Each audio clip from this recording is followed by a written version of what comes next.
आइए सबसे पहले शुरुआत करते हैं इस वक्त की बड़ी और एक्सक्लूसिव खबर के साथ। त्राल एनकाउंटर को लेकर एक बड़ा खुलासा हुआ है। एनकाउंटर से पहले मां से बात करता हुआ दिखा है आतंकी। मां ने समझाया था लेकिन फिर भी ये आतंकी नहीं माना, यानी कि मौत से पहले का आखिरी वीडियो इस आतंकी का आपको दिखाएंगे। आपको बता दें कि सेना ने एनकाउंटर करके आतंकी को मारा था। त्राल में मारे गए आतंकियों में से एक आमिर नजीर का ये वीडियो सामने आया है और इस वीडियो में आमिर आखिरी बार अपनी मां से बात करता हुआ नजर आ रहा है। और मां ने आमिर को सरेंडर करने के लिए समझाया लेकिन उसने सरेंडर करने से इनकार कर दिया और उसके बाद एनकाउंटर में अब इसकी मौत हो चुकी है। लेकिन एनकाउंटर से पहले अपनी मां से आखिरी बार बात करता हुआ नजर आ रहा है।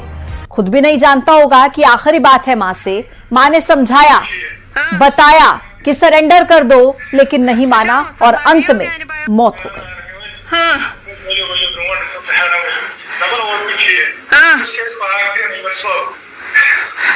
संदागिया म्यान बायो कहते मोन बुआई त्रवी मिस दरवाजा लिको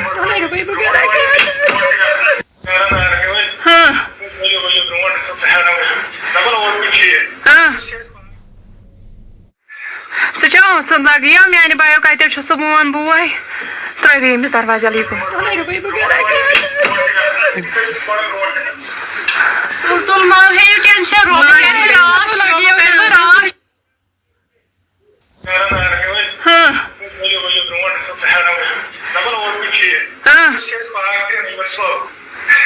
सचाओ संदागिया म्यान बायो कहते मोन बुआई त्रवी मिस दरवाजा लिको तुल मां है टेंशन रो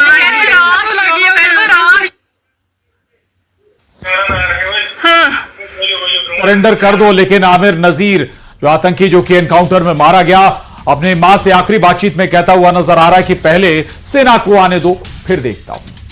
और बड़ी खबर जम्मू कश्मीर के पुलवामा जिले के त्राल में सुरक्षा बलों ने 3 आतंकियों को ढेर कर दिया है। मुठभेड़ में जैश ए मोहम्मद से जुड़ा एक आतंकी कमांडर आसिफ शेख भी मारा गया है। तो ये देखिए, आप बड़ी खबर आप तक पहुंचा रहे हैं। शोपियां में 3 आतंकियों के ढेर होने की खबर है। जैश का कमांडर इसमें मारा गया है। त्राल में 3 आतंकियों को सेना ने मार गिराया। ऑपरेशन ऑल आउट के तहत ये बड़ी कार्रवाई आप तस्वीरों के साथ देख सकते हैं। शोपियां में 3 आतंकी ढेर, त्राल में 3 आतंकी ढेर, यानी कि कुल मिलाकर आतंक के खिलाफ ये बड़ा प्रहार।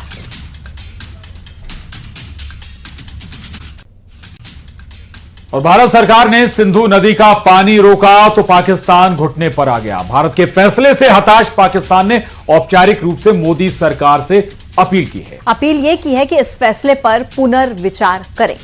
पाकिस्तान के जल संसाधन मंत्रालय के सचिव सैयद अली मुतुर्जा ने भारत के जल शक्ति मंत्रालय के सचिव को चिट्ठी लिखकर बातचीत की और पेशकश की है। अनुरोध भी किया है कि इस संवेदनशील फैसले पर दोबारा विचार किया जाए। पाकिस्तान पर यह मार नूर खान और रफी की एयरबेस की तबाही से ज्यादा बड़ी है, क्योंकि इससे पंजाब के पूरे इलाके में सूखा पड़ जाएगा। पाकिस्तान का यह कहना है कि अगर भारत 3 नदियों के जल पर अपने अधिकार का पूर्ण उपयोग करने लगा तो पाकिस्तान के कई राज्यों में गंभीर जल संकट पैदा हो जाएगा। और इस खतरे को भांपते हुए पाकिस्तान ने भारत से तुरंत बात करने की अपील की, लेकिन भारत इस बार नरमी के मूड में नहीं दिखता।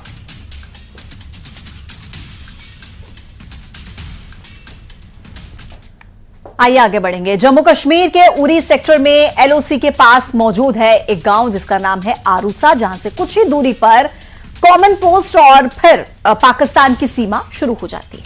और यहां से बहती है झेलम नदी, वही नदी जो भारत और पाकिस्तान के बीच 1960 में हुई इंडस वाटर ट्रीटी का अहम हिस्सा है। ये झेलम नदी यहीं से होकर पाकिस्तान जाती है और अगर भारत इस पर कंट्रोल और यहां पर बांध बना दे तो पाकिस्तान बूंद बूंद के लिए मोहताज हो सकता है। आपको दिखाते हैं रिफत अब्दुल्ला की एक्सक्लूसिव ग्राउंड रिपोर्ट। पाकिस्तान को लग रहा है कि अगर भारत की तरफ से पानी बंद किया गया तो पाकिस्तान को काफी नुकसान हो सकता है। पाकिस्तान के लीडर्स लगातार स्टेटमेंट दे रहे हैं कि अगर इंडस वाटर ट्रीटी को कैंसिल किया गया तो वो युद्ध पे उतर आ सकते हैं। वजह यह है, यह आपको मैं दिखाने की कोशिश करूंगा। मैं इस वक्त दुलांजा एरिया में हूं। यह श्रीनगर मुजफ्फराबाद रोड है। ये दरियाई जहलिम का पानी यहां से बह रहा है। ये दलांजा गांव है और उसके साथ में उरुसा गांव है। यहां से सिर्फ 3 किलोमीटर दूर है कमांड पोस्ट, यानी भारत के एलओसी के साइड से जहलिम यहां से सिर्फ 3 किलोमीटर की दूरी तक जाता है। उसके बाद लाइन ऑफ कंट्रोल के उस पार जाता है, फिर आगे पाकिस्तान के इलाकों में चला जाता है। और ये आप देख सकते हैं किस तरीके के दर्रे हैं, बराबर बारामुल्ला से लेके यहां तक इसी तरीके का दर्रा है और इसी दर्रे के बीच में से दरियाई जहलिम बहता है।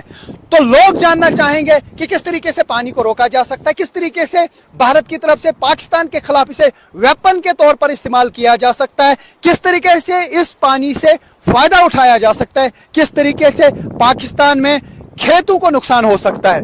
मान लीजिए कि कल को अगर इंडस वाटर ट्रीटी पूरी तरह से कैंसिल हो गई तो यहां पे कहीं पर भी बांध बनाया जा सकता है, गेट बनाया जा सकता है। मान लीजिए कि कमांड पोस्ट से आधा किलोमीटर पहले अगर बांध बनाया गया। और भारत पाकिस्तान तनाव के बीच विदेश मंत्री एस जयशंकर ने पाकिस्तान को एक बार फिर दो टूक शब्दों में समझा दिया है कि बात होगी तो सिर्फ पीओके और आतंकवाद पर होगी। ऑपरेशन सिंदूर पर विदेश मंत्री एस जयशंकर का भी बयान, पाकिस्तान से सिर्फ आतंकवाद पर ही बात होगी, पाकिस्तान से सिर्फ पाक ऑक्यूपाइड कश्मीर पर बात होगी। एस जयशंकर ने साफ कर दिया है पाकिस्तान से केवल और केवल पीओके पर ही बात होगी, सिंधु जल समझौता स्थगित ही रहेगा। दरअसल सिंधु जल समझौते पर पाकिस्तान बातचीत की पेशकश कर रहा है। I think the Prime Minister made it very clear that the only talks with Pakistan will be on terror. That Pakistan has a list of terrorists who need to be handed over. They have to shut down the terrorist infrastructure. They know what to do. We are prepared to discuss with them what is to be done on terrorism. Those are the talks. तो operation सिंदूर के दौरान भारत के स्वदेशी air defence system आकाश तीर ने पाकिस्तान के दांत खट्टे कर दिए।